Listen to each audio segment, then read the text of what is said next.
interesting story when we started off. So my uncle, Mr. Abdur Rahman, started this in about 1973. And when we started off, when my uncle started this off, it was on a small pull cart. So he migrated to Bangalore, originally from Kerala, migrated to Bangalore maybe about 50 years back, and started off this whole thing as a pull cart system kind of a thing. So you'd have a cart and started selling kulfis and lassis in the cart. So that is how the whole journey of Sriraj Lassi Bar was born in 1973. It's close to maybe about 50 years, 40 years back now. Close to 50 years back now. Close to about 50 years back. And it's been an interesting journey from there. And right from the beginning, what Mr. Abdur Rahman concentrated was brand, products, and consumer enhancement over scalability.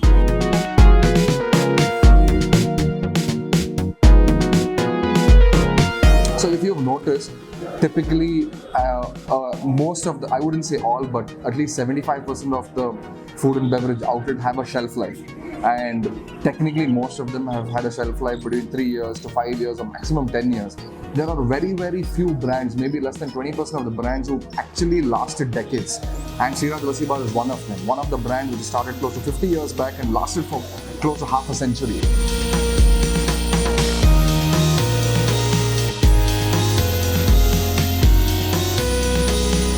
So we are about 10 outlets now, one in Dubai because Abdur Rahman uncle's dream was always to open one in Dubai, and 10 are in Bangalore, varied across the city in Bangalore, focusing a lot on consumer experiences.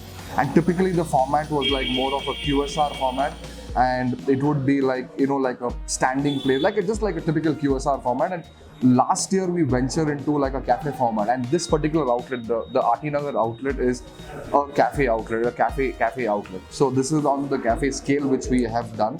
And of course, I mean, what it's known for is the kulfis, it's known for its faludas, it's of course known for its lassis. But my personal favorite is the MK, the Mawa Kesar Kulfi.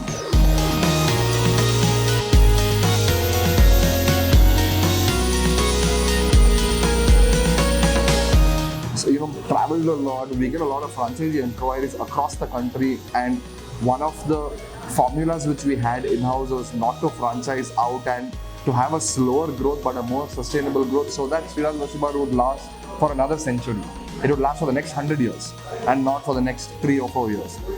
And COVID has been a learning experience for everybody. It's been a learning experience for everyone, especially the food and beverage aspect of it as well. And our post-COVID formula, of course, has been a lot of takeaways, and we have a lot of takeaways as well. Takeaway business has been quite good because thanks to Zomato and Swiggy, you can order in whatever products you like to your house. And one of our fastest moving products have been the Faluda and of course the Kulfi as well. And we've been focusing a lot on deliveries and takeaways as well as a post-COVID formula.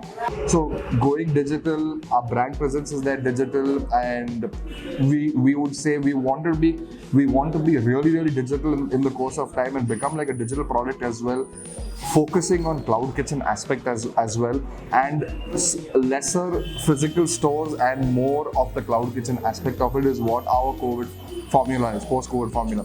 Focus more on the cloud kitchen aspect and lesser of the offline stores aspect is what we are going to focus on post-COVID as well. So we have been following the COVID precautions as well, all our sanitization process and the mask process, everybody, and we've been regularly checking everybody and our staff as well who've been here. We constantly check them as well, so that we are quite safe, because one bad review spoils the whole business aspect of it, even if there's one case.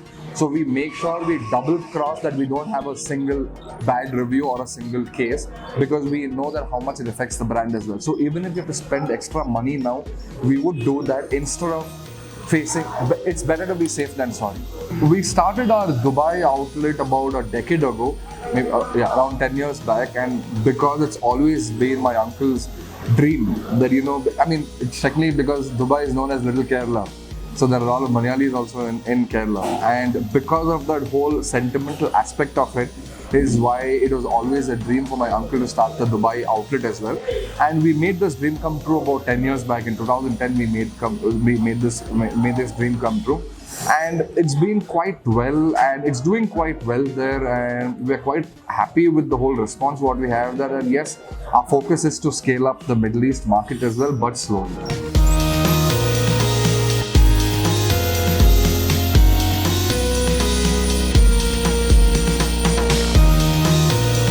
So this is what we've been hoping for, and hopefully you should come and try out, and definitely try our kulfis, try our faludas and the lassis as well.